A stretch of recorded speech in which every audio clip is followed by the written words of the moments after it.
नमस्कार दोस्तों, Takshashila education point के इस ऑनलाइन प्लेटफॉर्म पर आपका स्वागत है और मैं हूं आपके साथ सनी यादव। तो देखिए बच्चों, हमारा यूपी पुलिस के लिए हमारा जीएस का महारथी बैच चला हुआ था और जीएस के अंतर्गत हम सामान्य अध्ययन के अंतर्गत हमारा भारतीय संविधान चला हुआ था। अगर बच्चों हम भारतीय संविधान की बात करें तो हमने भारतीय संविधान में संविधान को शुरुआत से देखा। हमने संविधान का निर्माण पढ़ा, भारतीय संविधान के स्रोत पर चर्चा होगी हमारी। इसी के साथ हमने प्रस्तावना पढ़ ली, हमारी अनुसूची हो गई और इसी के साथ बात करें तो हमने भाग, आपको सारे के सारे भाग लिखवा दिए थे कि आपका भारतीय संविधान में कौन कौन सा भाग है और कौन सा भाग किस अनुच्छेद से लेकर किस अनुच्छेद तक है। इसी के साथ बच्चों बात करें तो उसके बाद हमने क्रमवार तरीके से भागों को पढ़ना शुरू किया था, जिसमें हमने सबसे पहले भाग 1 पढ़ा था, उसके बाद भाग 2 को ख़त्म कर लिया था और जो बच्चों लास्ट भाग पढ़ा था हमने वो पढ़ा था हमारा भाग 3, जिसमें था हमारा मौलिक अधिकार, फंडामेंटल राइट थे हमारे। ठीक है, तो हमने जो मौलिक अधिकार हमारे लास्ट 2 क्लास में ख़त्म हो गए थे। हमारी नागरिकता है, ये हमारा भाग जो 1 था, संघ और उसका राज्य क्षेत्र, उनमें केवल एक क्लास पर्याप्त थी उनके लिए, लेकिन हमारे जो मौलिक अधिकार थे, हमारे मौलिक अधिकारों में हमारी 2 क्लास हुई थी। तो बच्चों आज भाग 4 की शुरुआत करते हैं और भाग 4 का नाम क्या है बच्चों? तो वह राज्य के नीति निदेशक तत्व, जिसे कि हम शॉर्ट में डीपीएसपी भी कह देते हैं, directive principle of state policy. तो आइए बच्चों बढ़ते हैं अपने भाग 4 की ओर। तो देखते हैं भाग 4 में क्या क्या चीजें हैं।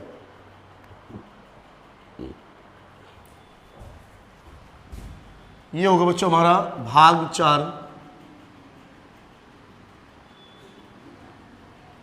भाग 4 और जो बच्चों भाग 4 में होगा वो होगा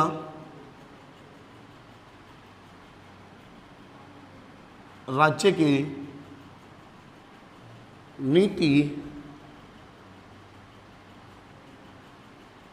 राज्य के नीति निदेशक तत्व, राज्य के नीति निदेशक तत्व, directive principle of state policy.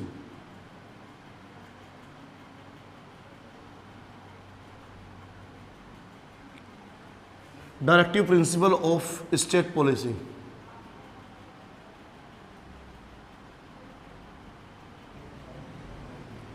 Directive principle of state policy, short में डीपीएसपी बोलते हैं।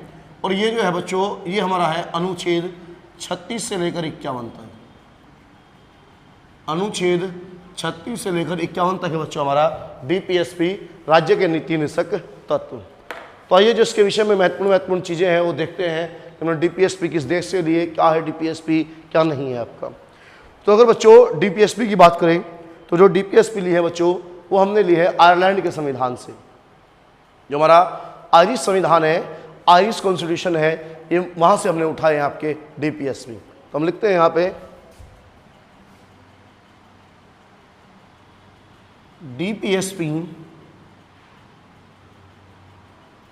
डीपीएसपी हमने आयरलैंड के संविधान से लिए हैं।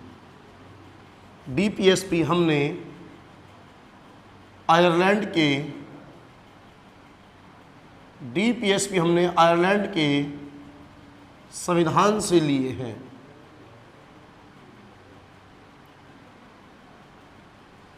यानी कि बच्चों राज्य के नीति निर्देशक जो तत्व हैं बच्चों, हमने किस देश के संविधान से लिए हैं? तो बच्चों हमने लिए हैं आयरलैंड के संविधान से।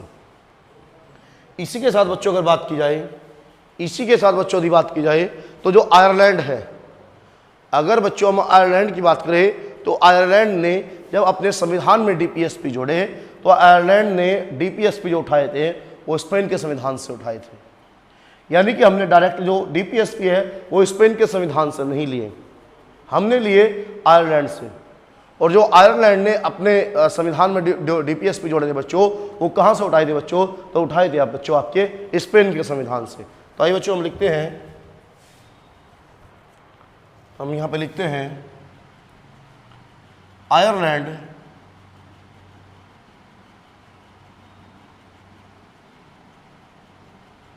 आयरलैंड ने डीपीएसपी आयरलैंड ने डीपीएसपी स्पेन के संविधान से लिए थे।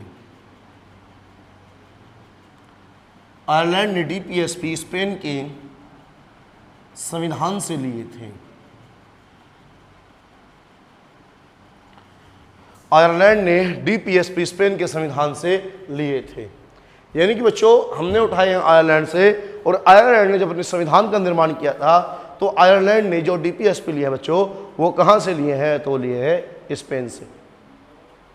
इसी के साथ बच्चों अगर हम जो हमारे डीपीएसपी है, राज्य के नीति निर्देशक तत्व है, इनकी यदि प्रकृति की बात करें बच्चों, नेचर की बात करें, जैसे हमने इससे पहले मौलिक अधिकार पढ़े थे, फंडामेंटल राइट्स पढ़े थे। अगर बच्चों फंडामेंटल राइट्स की बात करें तो जो हमारे मौलिक अधिकार थे, उनकी जो प्रकृति थी, उनका जो नेचर था, वो निगेटिव था, नकारात्मक था। अगर बच्चों हम डीपीएसपी की बात करें तो जो डीपीएसपी है बच्चों, इनका जो नेचर है, इनकी जो प्रकृति है वो है सकारात्मक। कैसी प्रकृति है बच्चों, तो इनकी जो प्रकृति है बच्चों वो कैसी है, सकारात्मक है। तो यहाँ पे हम लिखते हैं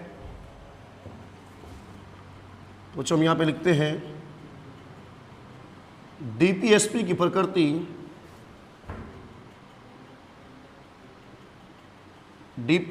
प्रकृति सकारात्मक है।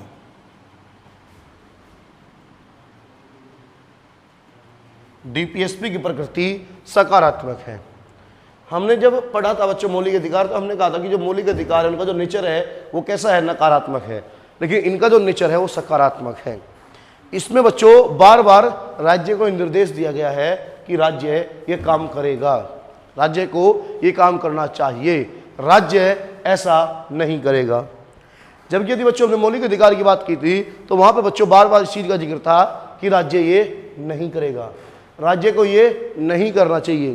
तो वहां उसकी जो नेचर होता बच्चों वो कैसा होता, नकारात्मक था। और बच्चों इसका जो नेचर है बच्चों वो कैसा है, वो सकारात्मक नेचर है। तो आइए इसी के साथ हम बच्चों लिखते हैं इनका मूल उद्देश्य,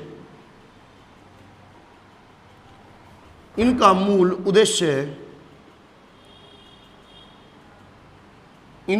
मूल उद्देश्य लोक कल्याणकारी,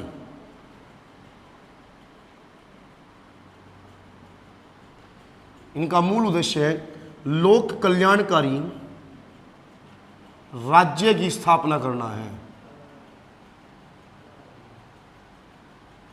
इनका मूल उद्देश्य लोक कल्याणकारी राज्य की स्थापना करना है।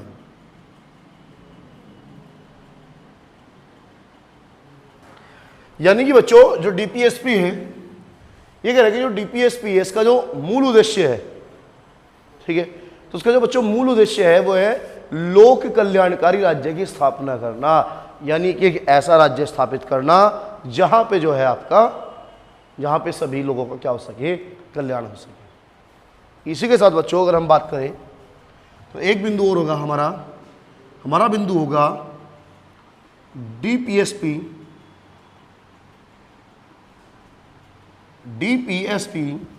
न्यायालय द्वारा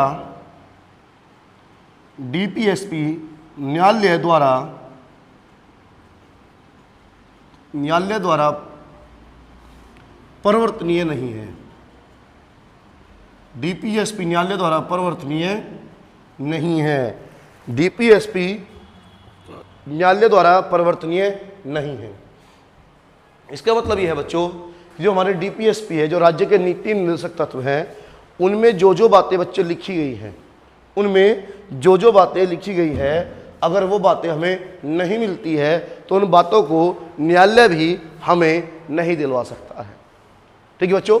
इसी के साथ बच्चों अगर बात करें तो हमारे कुछ संविधानविद थे जिन्होंने जो डीपीएसपी है इसके ऊपर कुछ कमेंट किए थे, यानी कि इसके ऊपर कुछ कमेंट किए थे, कुछ कथन कहे थे। तो उन्हीं में एक फेमस व्यक्ति की बात की जाए तो हमारा संविधान सभा का एक सदस्य था, इसका नाम था के.एम. मुंशी, कन्हैया लाल मणिक लाल मुंशी, जो कि हमारी जो प्रारूप समिति थी, हमारी ड्राफ्टिंग कमेटी थी, हमारी ड्राफ्टिंग कमेटी का भी सदस्य रहा था हमारा के.एम. मुंशी। तो आइए देखते हैं बच्चों, ये जो के.एम. मुंशी है उसने क्या कहा था आपका राज्य के नीति निर्देशक तत्वों के विषय में। तो अगर बच्चों बात करें हम के.एम. मुंशी की, अगर बच्चों हम बात करें के.एम. मुंशी की,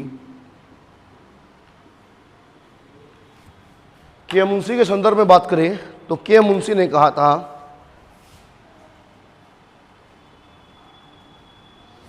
वो सोचो हमारे के एम मुंशी थे, उन्होंने कहा था ये नैतिक भावनाओं का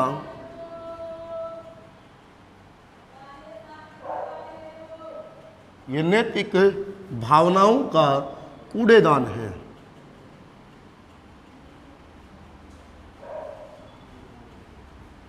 ये नैतिक भावनाओं का कूड़ेदान है। जो हमारे के एम मुंशी थे, उन्होंने डीपीएसपी के संदर्भ में कहा ये नैतिक भावनाओं का कूड़ेदान है। यानी ये कहा कि इसमें बात तो बहुत अच्छी लिखी गई है, बहुत बढ़िया बढ़िया बात की गई है, लेकिन साथ ये कहा कि नैतिक भावनाओं का कूड़ेदान है। यानी कि बात बहुत अच्छी है, नैतिक बातें बहुत अच्छी है, लेकिन वो आपको मिलेगी या नहीं मिलेगी, यानी कूड़े के समान है आपकी। ठीक है। इसी प्रकार बच्चों संविधान सभा के हमारे एक सदस्य थे जिनका नाम था के.टी. साहा। के.टी. साहा। अगर बच्चों हम के.टी. साहा की बात करें तो के.टी. साहा ने कहा था ये ऐसा चेक है, ये ऐसा चेक है, ये ऐसा चेक है जो बैंक की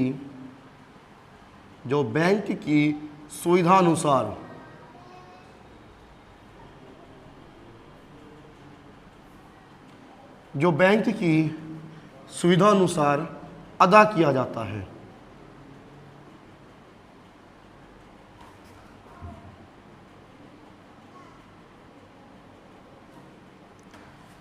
एक ऐसा चेक है जो बैंक की सुविधा अनुसार अदा किया जाता है। यानी कि जो हमारे संविधानविद थे के.टी. साहा, तो के.टी. साहा ने कहा डीपीएसपी को कि एक ऐसा चेक है जो बैंक की सुविधा अनुसार अदा किया जाता है।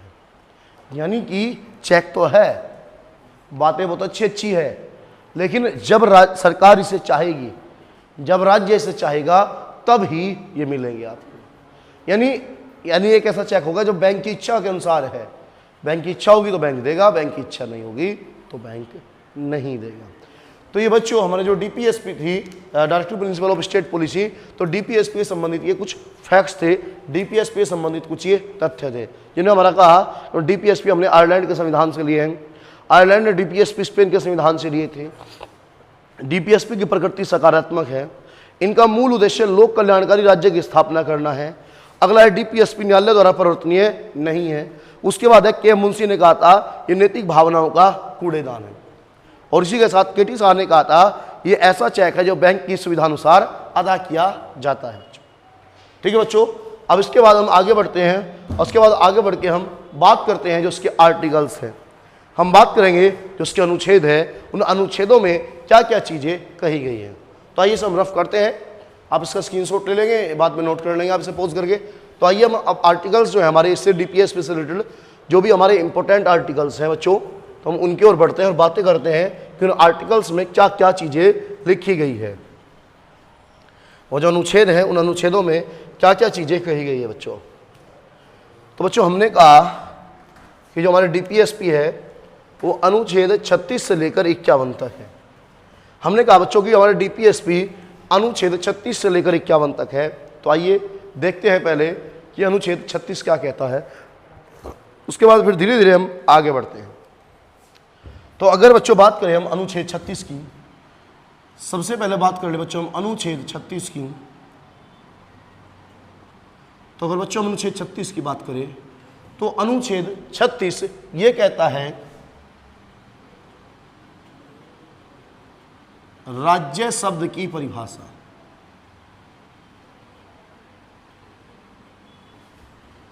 राज्य शब्द की परिभाषा, definition of the state, definition of the state. यानी कि 36 में जो दिया गया है वो राज्य शब्द की परिभाषा दी। और बच्चों इससे पहले हमने अनुच्छेद 12 में भी राज्य शब्द की परिभाषा पढ़ी थी।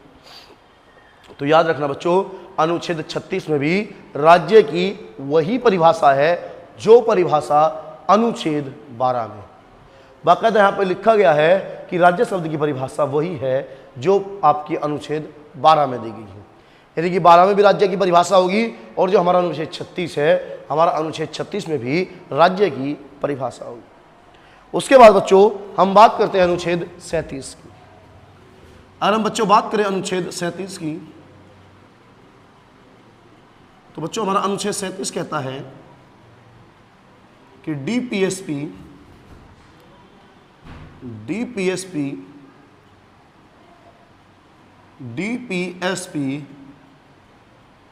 न्यायालय द्वारा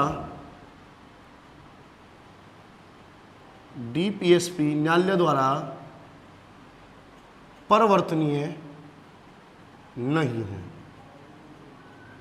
डीपीएसपी न्यायालय द्वारा परिवर्तनीय नहीं है। बच्चों इस चीज का जिक्र मैंने पहले ही किया था आपका कि परिवर्तनीय का मतलब फोर्सेबल। न्यायालय इन्हें जबरदस्ती लागू नहीं करा सकता, यानी कि ये डिपेंड करेंगे बच्चों राज्य की इच्छा पे। राज्य अगर चाहेगा तो राज्य ने देगा, राज्य अगर नहीं चाहेगा तो राज्य नहीं देगा। तो जो हमारा न्यायालय है, न्यायालय भी इन्हें लागू नहीं करा सकता, न्यायालय भी इन्हें लागू नहीं करा सकता। ठीक है बच्चों।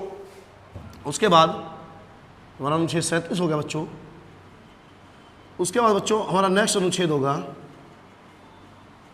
अनुच्छेद 38 और अनुच्छेद 38 का ए। 38 के दो पार्ट है, 38A और 38B। तो इसमें अगर बात करें बच्चों तो इसमें लिखा है लोक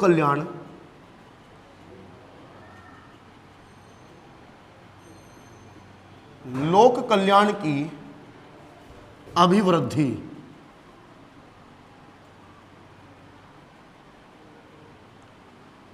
लोक कल्याण की अभिवृद्धि के लिए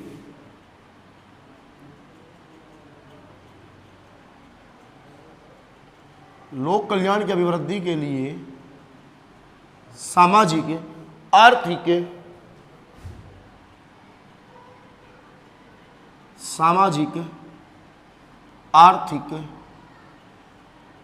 और राजनीतिक, सामाजिक, आर्थिक और राजनीतिक न्याय द्वारा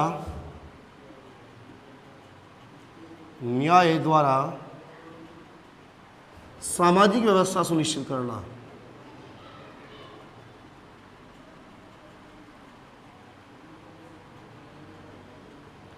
सामाजिक व्यवस्था सुनिश्चित करना।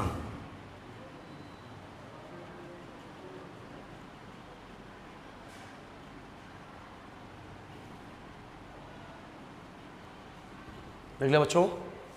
तो बच्चों जो हमारा अनुच्छेद 38 का पहला है वो कह रहा है लोक कल्याण की अभिवृद्धि के लिए सामाजिक, आर्थिक और राजनीतिक न्याय द्वारा सामाजिक व्यवस्था सुनिश्चित करना। ये कह रहा है कि लोगों के कल्याण के लिए सामाजिक, आर्थिक और राजनीतिक न्याय को एक प्रकार से समाज में स्थापित करना। ठीक है बच्चों। इसी के साथ हम अगर 38 के दूसरे की बात करें बच्चों, इसे बच्चों हम 38 का ए बोल देंगे, एक बोल देंगे। उसके बाद होगा हमारा बच्चों अनुच्छेद 38(2). अगर बच्चों हम अनुच्छेद 38(2) की बात करें तो 38(2) में लिखा हुआ है राज्य आय की असमानता।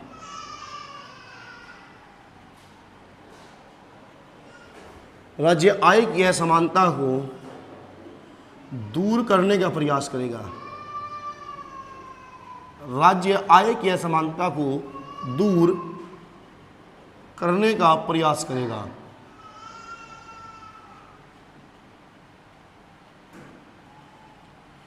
राज्य आय की असमानता को दूर करने का प्रयास करेगा, यानी कि जो समाज में हमारी अमीरी और गरीबी की खाई है तो राज्य कोशिश करेगा कि जो अमीरी और गरीबी की खाई है उस अमीरी और गरीबी की खाई को भरा जा सके। तो ये कहा कि राज्य का एक कर्तव्य ये भी होगा कि वो समाज में जो अमीरी और गरीबी की खाई है उसे भर सके। इसी के साथ बच्चों अगर हम बात करें, अगला नेक्स्ट अनुच्छेद होगा हमारा अनुच्छेद 39। अब बच्चों अगर हम बात करें अनुच्छेद जो 39 है हमारा, अनुच्छेद 39 के कई पार्ट हैं। 39A, 39B, 39C, 39D, 39 कई सारे पार्ट हैं। अगर इसमें हम 39A की बात करें अगर बच्चों हम 39A की बात करें तो 39A कहता है बच्चों कि राज्य स्त्री व पुरुष, राज्य स्त्री व पुरुष कामगारों को, राज्य स्त्री व पुरुष कामगारों को जीविकापार्जन के साधन उपलब्ध कराएगा।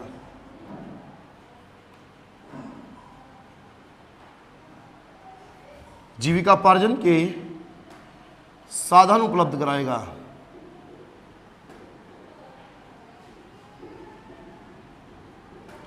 जीविकापार्जन के साधन उपलब्ध कराएगा।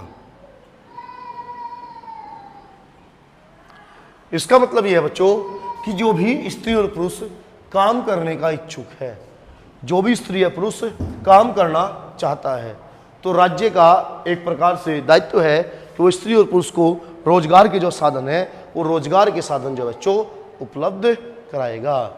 इसी के साथ बच्चों अगर हम बात करें, नेक्स्ट है हमारा अनुच्छेद 39D। 39 का डी पार्ट है बच्चों। 39 का डी कहता है स्त्री व पुरुषों को, स्त्री व पुरुषों को समान कार्य के लिए, स्त्री व पुरुषों को समान कार्य के लिए, स्त्री व पुरुषों को समान कार्य के लिए समान वेतन दिया जाएगा। स्त्री व पुरुषों को समान कार्य के लिए समान वेतन दिया जाएगा।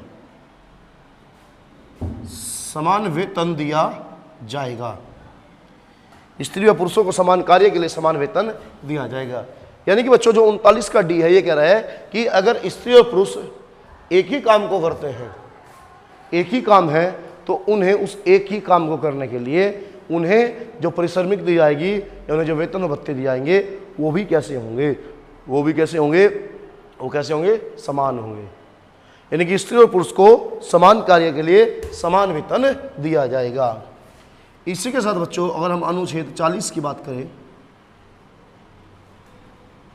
अनुच्छेद 40 की बात करें तो अनुच्छेद 40 में है बच्चों ग्राम पंचायत। ग्राम पंचायत का गठन,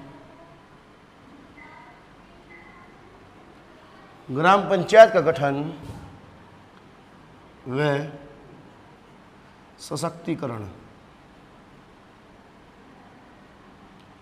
ग्राम पंचायत का गठन व सशक्तिकरण। बच्चों जो अनुच्छेद 40 है वो जो ग्राम पंचायत है, तो ये ग्राम पंचायत के गठन के विषय में बात करता है और ग्राम पंचायत को सक्षम बनाने में, ग्राम पंचायत को मजबूत बनाने में, ग्राम सभा को मजबूत बनाने की बात करता है बच्चों। इसी के साथ बच्चों अगर हम अनुच्छेद 41 की बात करें तो अनुच्छेद 41 कहता है हमारा अनुच्छेद 41 कहता है राज्य कुछ दशाओं में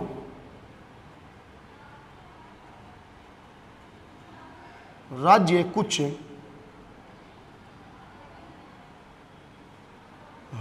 कुछ दशाओं में लोक सहायता उपलब्ध कराएगा। राज्य कुछ दशाओं में लोक सहायता उपलब्ध कराएगा।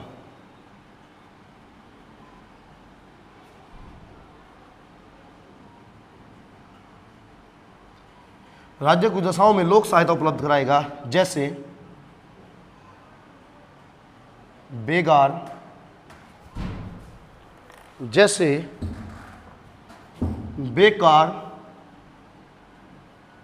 बुढ़ापा,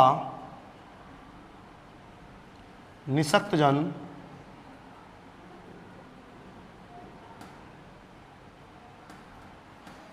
बच्चों ये कह रहा है कि राज्य कुछ दशाओं में लोक सहायता उपलब्ध कराएगा।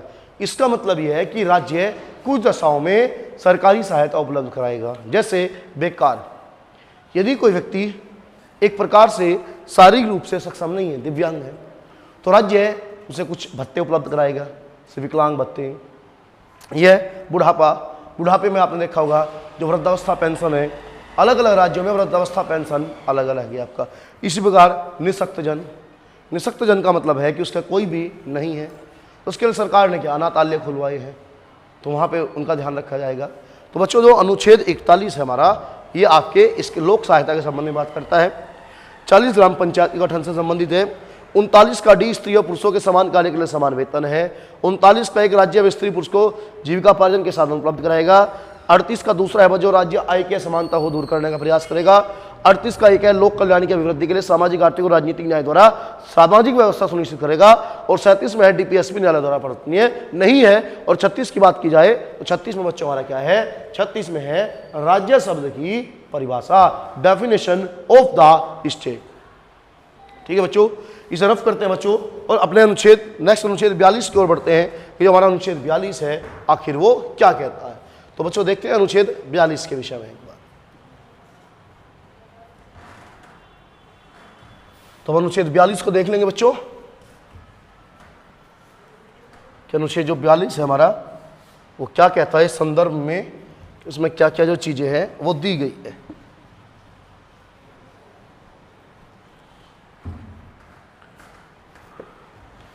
तो अगर बच्चों हम अनुच्छेद 42 की बात करें तो हमारा अनुच्छेद 42 कहता है राज्य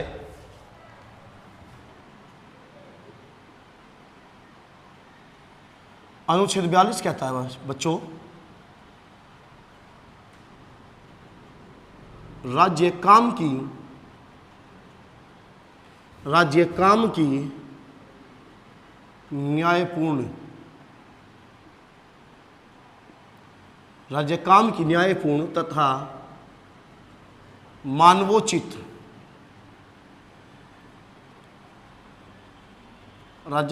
न्यायपूर्ण तथा मानवोचित दशा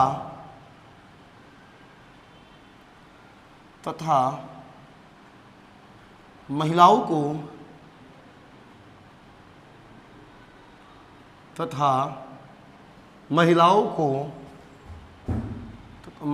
को प्रसूति अवकाश मैटरनिटी लीव, महिलाओं को प्रसूति अवकाश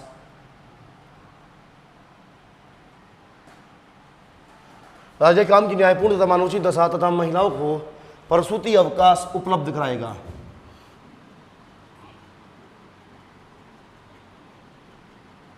प्रसूति अवकाश उपलब्ध कराएगा, ये बात कहता है बच्चों हमारा अनुच्छेद 42। अनुच्छेद 42 कह रहा कि जो भी कर्मचारी होगा उसे उसके काम के अनुरूप जो दशाएं हैं, जो मानवोचित दशाएं हैं, मानव के काम करने के लिए दशाएं हैं, वो उपलब्ध कराएगा। साथ ही अगर कोई महिला है तो महिलाओं को जो प्रसूति अवकाश है, जो मैटरनिटी लीव है बच्चों, वो मैटरनिटी लीव जो है वो उपलब्ध कराएगा। ठीक है, उसके बाद अनुच्छेद 43 हमारा कहता है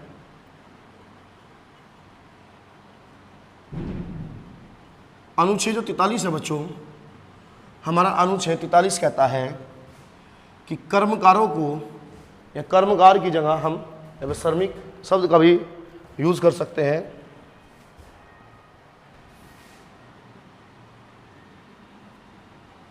श्रमिकों को जीवन निर्वाह के लिए जीवन निर्वाह के लिए श्रमिकों को जीवन निर्वाह के लिए एक न्यूनतम वेतन उपलब्ध कराएगा। न्यूनतम वेतन उपलब्ध कराएगा, यानी श्रमिकों को जीवन निर्वाह के लिए एक न्यूनतम वेतन उपलब्ध कराएगा। और गांव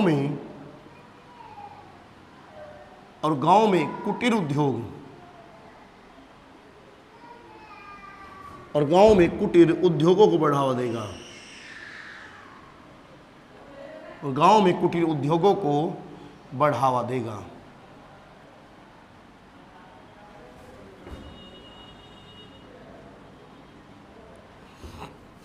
बच्चों जो अनुच्छेद 43 है वो कह रहा है कि श्रमिकों को जीवन निर्वाह के लिए एक न्यूनतम वेतन उपलब्ध कराएगा और गांव में कुटीर उद्योगों को बढ़ावा देगा।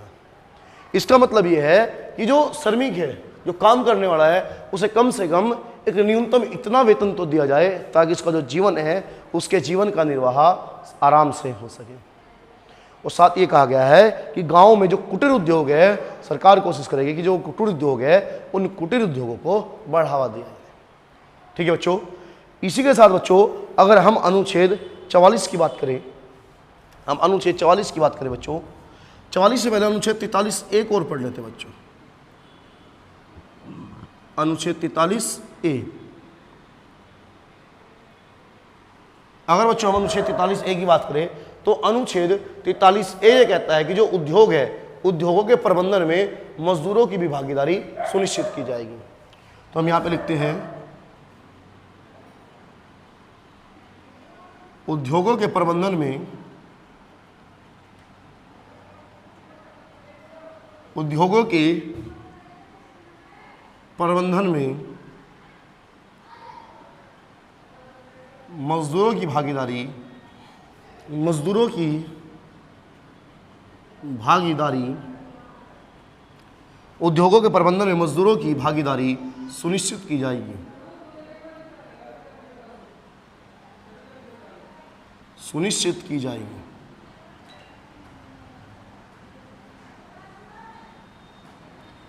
ये कह रहे बच्चों की उद्योगों के प्रबंधन में मजदूरों की भागीदारी सुनिश्चित की जाएगी, यानी कि मजदूरों को भी जो प्रबंधन है, प्रबंधन में कुछ हिस्सा दिया जाएगा।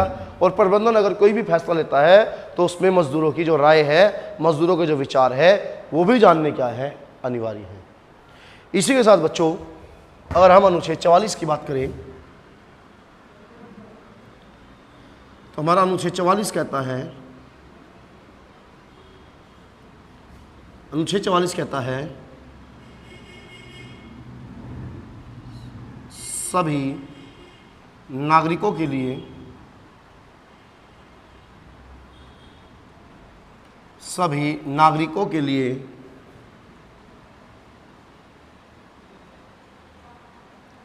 सभी नागरिकों के लिए समान नागरिक संहिता,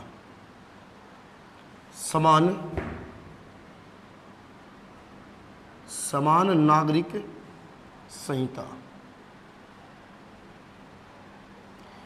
बच्चों इसे हम यूनिफॉर्म सिविल कोड भी बोल देते हैं। यह कि सभी नागरिकों के लिए समान नागरिक संहिता, यानी कि देश में, हमारे देश में जो भी नागरिक हैं, सभी नागरिकों के लिए कानून कैसा होना चाहिए, तो सभी नागरिकों के लिए कानून कैसा होना चाहिए, समान होना चाहिए।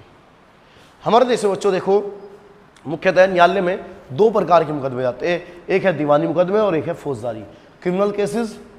दीवानी मुकदमों को हम सिविल केस बोलेंगे और फौजदारी को हम क्रिमिनल केसेस बोलेंगे। अगर फौजदारी मामलों की बात की जाए तो उसमें अपहरण है, हत्या है, बलात्कार है, लूटपाट है, डकैती है, ये फौजदारी केसेस हैं। और अगर हम सिविल केस की बात करें बच्चों तो सिविल केस में क्या आपका विवाह है, शादी है, तलाक है, संपत्ति का बंटवारा है, उत्तराधिकार का मामला है, ये सब हमारे जो है सिविल केस में जाएंगे, दीवानी केस में जाएंगे।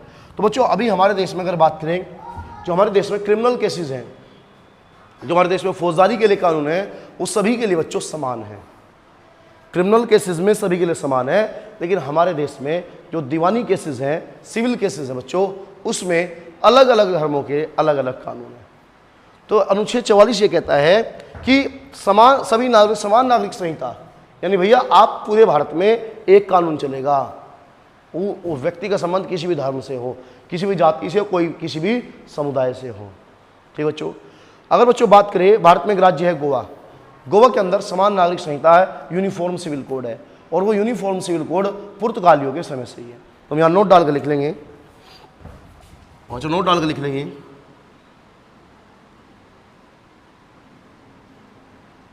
गोवा भारत का एकमात्र ऐसा राज्य है, गोवा भारत का एकमात्र ऐसा राज्य है, जहां पर समान नागरिक संहिता लागू है, जहां पर समान नागरिक संहिता लागू है,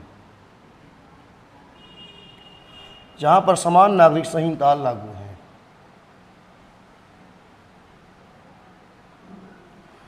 यानी कि और ये जो बच्चों है ना, ये समान नागरिक संहिता गोवा के अंदर है, ये पुर्तगालियों के समय से ही लागू, और बाद में जब 1961 में हमने गोवा का कबीला भारत में कर लिया, तो जो समान नागरिक संहिता है वो उस समय भी गोवा में क्या है, बरकरार रहेगी, और आज तक समान नागरिक संहिता जो है बच्चों वो गोवा में चली हुई है।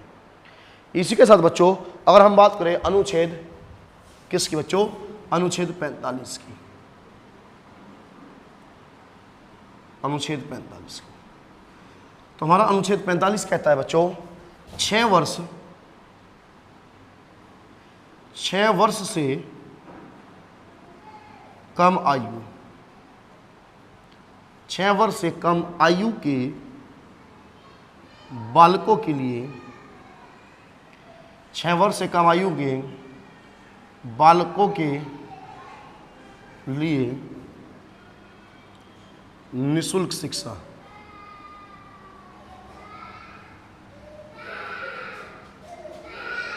छह वर्ष से कम आयु के बालकों के लिए निःशुल्क शिक्षा।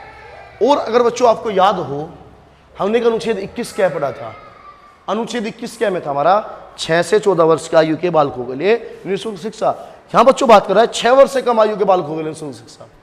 बच्चों अगर आपको पता होगा कि आपने गांव में सुना होगा आंगनबाड़ी का नाम, तो जो आंगनबाड़ी है, तो आंगनबाड़ी में क्या है, 6 वर्ष से कम आयु के बच्चे जाते हैं, तो ये उसी के संदर्भ में बात कर रहा है तो बच्चों। उसके बाद बच्चों अगर हम अनुच्छेद 46 की बात करें, तो हमारा अनुच्छेद 46 कहता है राज्य समाज के दुर्बल वर्गों,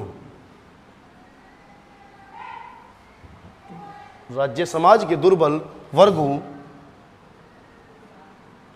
विशेषतः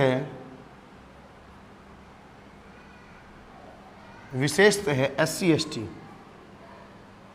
ST के हितों का, SC ST के हितों का संरक्षण करेगा।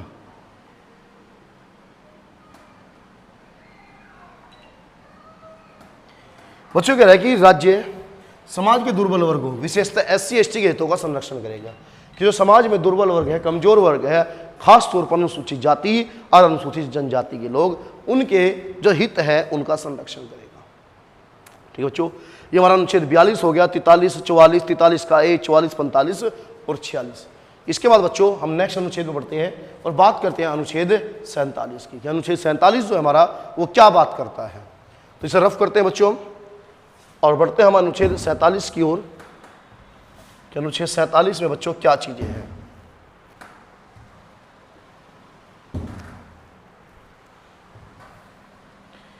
अगर बच्चों हम अनुच्छेद 47 की बात करें, तो अनुच्छेद 47 कहता है कि राज्य जो नागरिक हैं उनका जो जीवन स्तर है, उस जीवन स्तर में वृद्धि का प्रयास करेगा, और जो स्वास्थ्य के लिए हानिकारक मादक द्रव्य हैं, पदार्थ है, उनकी बिक्री पर क्या लगाएगा, रोक लगाएगा। ठीक है बच्चों, तो हम देखते हैं अनुच्छेद 47। तो जो हमारा अनुच्छेद 47 है वो कहता है कि राज्य पोषाहार स्तर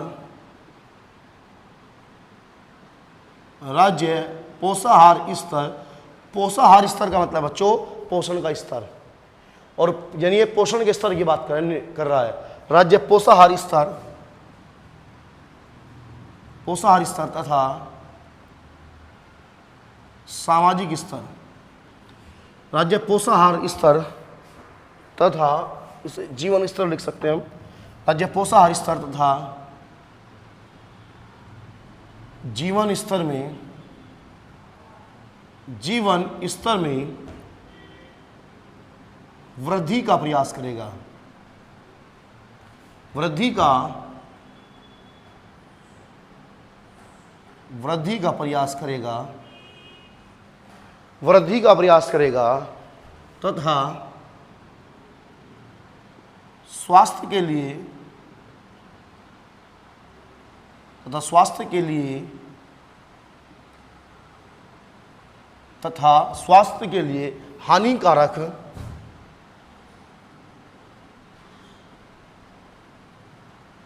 स्वास्थ्य के लिए हानिकारक मादक द्रव्यों तथा पदार्थों पर रोक लगाएगा। मादक द्रव्यों तथा पदार्थों पर रोक लगाएगा।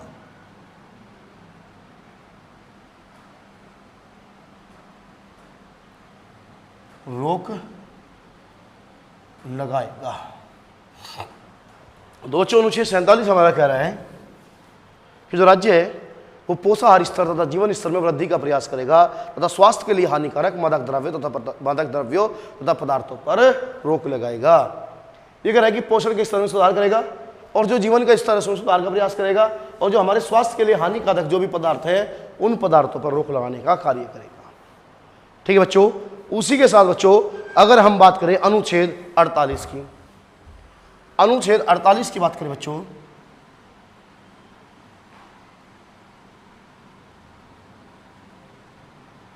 तो हमारा अनुच्छेद 48 कहता है कृषि एवं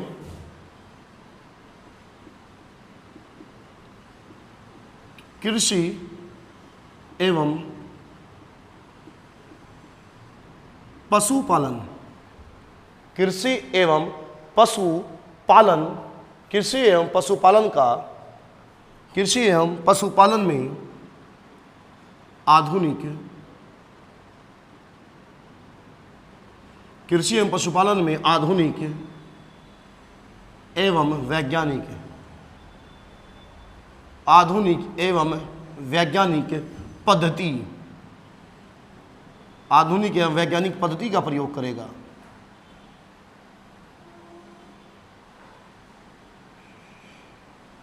ये कह रहा है कि जो कृषि और पशुपालन है तो कृषि और पशुपालन को करने के लिए जो आधुनिक और वैज्ञानिक पद्धति है उसका प्रयोग किया जाएगा ताकि उपज ज़्यादा से ज़्यादा क्या हो सके बच्चों, बढ़ सके, देश को ज़्यादा से ज़्यादा खाद्यान्न मिल सके।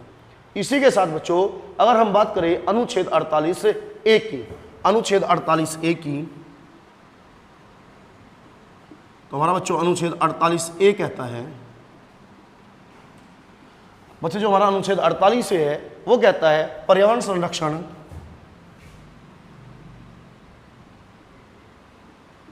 पर्यावरण का संरक्षण करेंगे, पर्यावरण का संरक्षण करेंगे,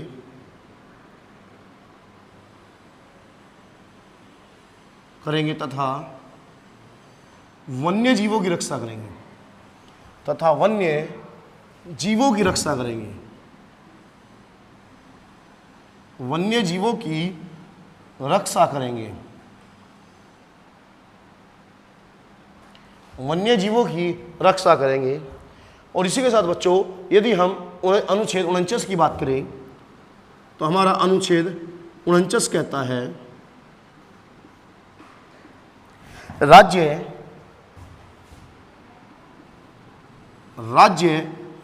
महत्व, राष्ट्रीय महत्व की वस्तु, राज्य राष्ट्रीय महत्व की वस्तुओं, राज्य राष्ट्रीय महत्व की वस्तुओं एवं स्मारकों का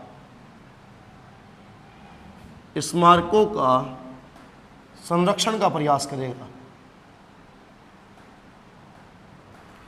राज्य राष्ट्रीय महत्व की वस्तुओं एवं स्मारकों का संरक्षण का प्रयास करेगा।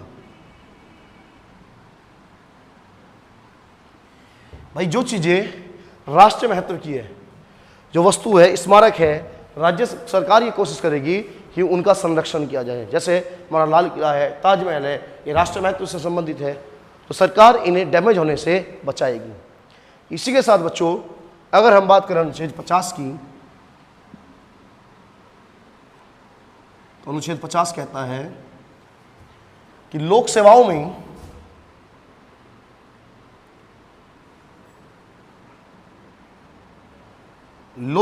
में कार्यपालिका, लोक सेवाओं में कार्यपालिका का न्यायपालिका, लोक सेवाओं में कार्यपालिका का न्यायपालिका से पृथक्करण, पृथक्करण। यानी बच्चों इसका मतलब यह है कि जो लोक सेवा है उसमें जो एग्जीक्यूटिव होगी और जो हमारी जुडिशरी होगी उसमें जो है अलग अलग किया जाएगा। तो आपने देखा होगा जो हमारा एसडीएम है, डीएसपी है, ये कार्यपालिका का हिस्सा है, और जो हमारे सिविल अब जो हमारे सेशन कोर्ट है वो न्यायपालिका का हिस्सा है। तो उनके एग्जाम क्या होते हैं? अलग अलग होते हैं। एक पीसीएस एग्जाम के थ्रू भर्ती होते हैं और एक पीसीएस जे के थ्रू भर्ती होते हैं बच्चों, ठीक है।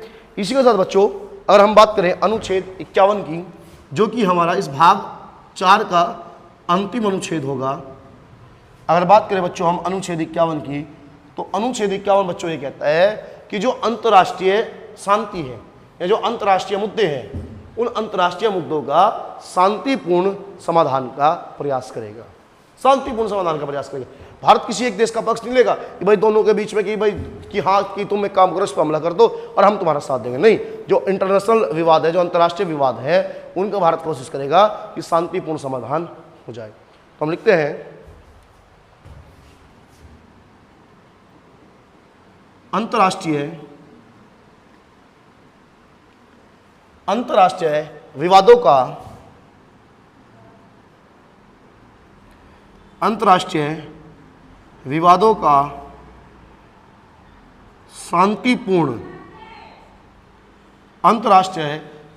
शांतिपूर्ण समाधान का प्रयास,